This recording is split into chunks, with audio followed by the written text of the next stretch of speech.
अस्सलामुअलैकुम। तो आज का हमारा टॉपिक है सल्फ्यूरिक एसिड। कॉन्टैक्ट प्रोसेस से कैसे बनाते हैं। सल्फ्यूरिक एसिड का कॉन्टैक्ट प्रोसेस पढ़ने से पहले हम सल्फ्यूरिक एसिड को जान लें कि वो खुद क्या होता है। ऑयल ऑफ विट्रल ये इसका पहला नाम था। इसका नाम ऑयल इसलिए रखा गया क्योंकि ये ऑयली लिक्विड होता है, ऑर्डरलेस होता है, यानी इसकी कोई खुशबू नहीं होती और इसके साथ ही साथ इसका कोई कलर भी नहीं होता।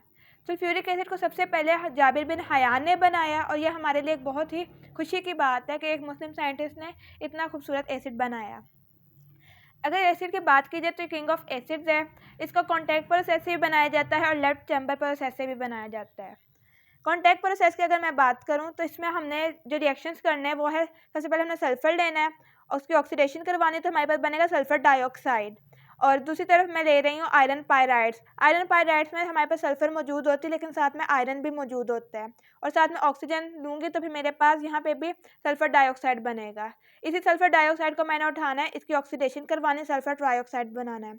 ये हमारे पास स्टार्टिंग मटीरियल है सल्फ्यूरिक एसिड बनाने के लिए।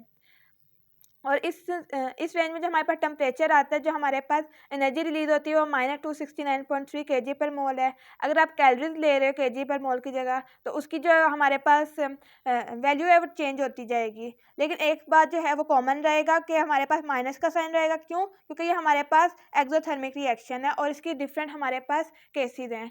ली चैटलेस प्रिंसिपल हमारे पास ये कहता है कि हमने इसमें लो टेम्परेचर रखना है।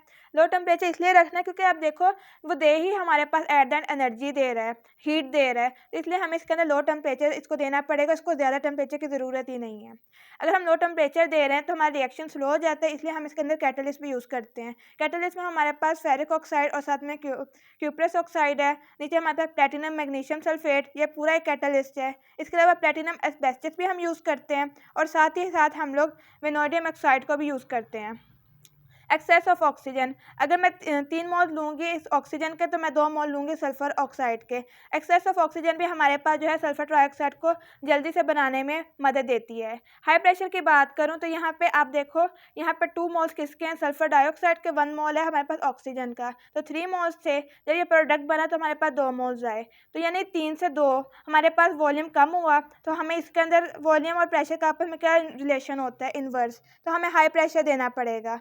तो हाई प्रेशर कितना, नॉर्मल प्रेशर 1 atm होता है तो हाई प्रेशर 1.5 से लेकर 2 atm तक।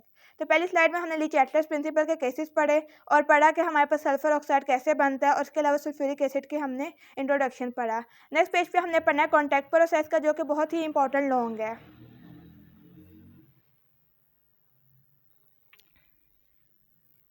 कॉन्टैक्ट प्रोसेस की अगर मैं बात करूं तो इसके 4 मेन पार्ट हैं, sulphur burners, purifying unit, contact tower, absorption unit. Sulphur burner में हमने क्या करना है, बर्नर का मतलब होता है जहां वर्ड बर्नर लग जाए उसका मतलब यह है कि वहां पे हम हीट प्रोवाइड कर रहे हैं। हीट किसके थ्रू प्रोवाइड कर रहे हैं, ऑक्सीजन के थ्रू, यानी केमिकली तौर पे हम उसकी ऑक्सीडेशन करवा रहे हैं। तो मैंने आयरन पायराइड लिया, उसकी ऑक्सीडेशन करवाई तो मेरे पास सल्फर डाइऑक्साइड बना। देखिए अब हमने जो ऑक्सीजन कहाँ से ली है, एयर से ली है। एयर के अंदर सिर्फ ऑक्सीजन मौजूद नहीं होती, नाइट्रोजन भी मौजूद होती है, आर्सेनिक भी मौजूद होती है। तो वो ये कहते हैं कि हमारे पास 8% सल्फर डाइऑक्साइड बना है, 1% ऑक्सीजन और जो रेस्ट है वो नाइट्रोजन ऑक्साइड गैस बनी है।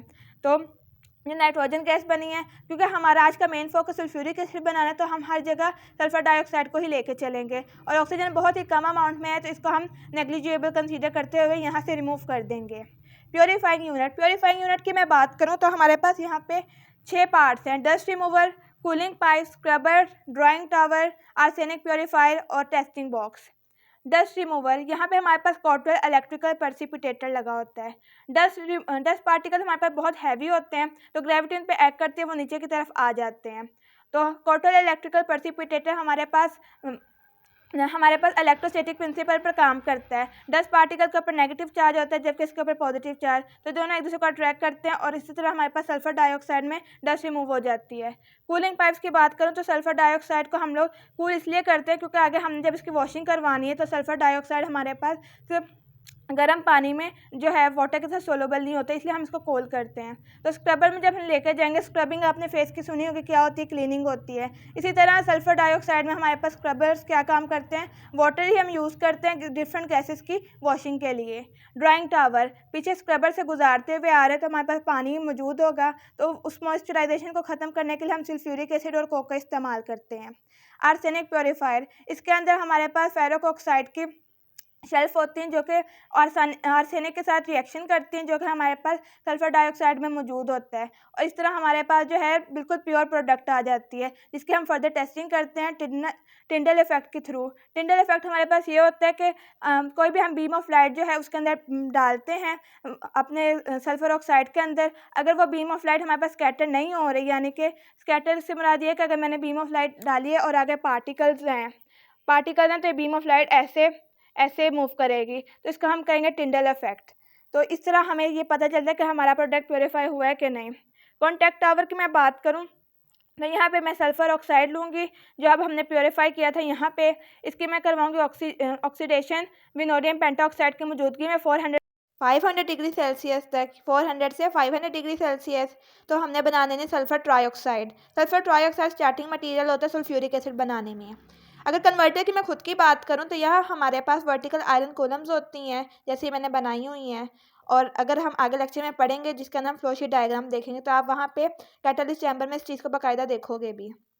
ऑब्जॉर्प्शन यूनिट में ऑब्जॉर्प्शन होगी किस चीज़ की, वाटर की। पहले सल्फ्यूरिक एसिड की, फिर वाटर की।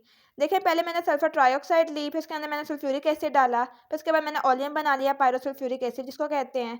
फिर उसी ऑलियम को मैंने उठाया और उसके अंदर वाटर डाल के सल्फ्यूरिक एसिड बनाया है। इस तरह हमारा आज का लेक्चर एंड होता है। अगर आपका कोई क्वेश्चन है तो कमेंट सेक्शन में पूछ लीजिए। आगे इंशाल्लाह ताला इसकी फ्लोशीट डायग्राम बनाई जाएगी और उसके थ्रू भी आपको समझाया जाएगा।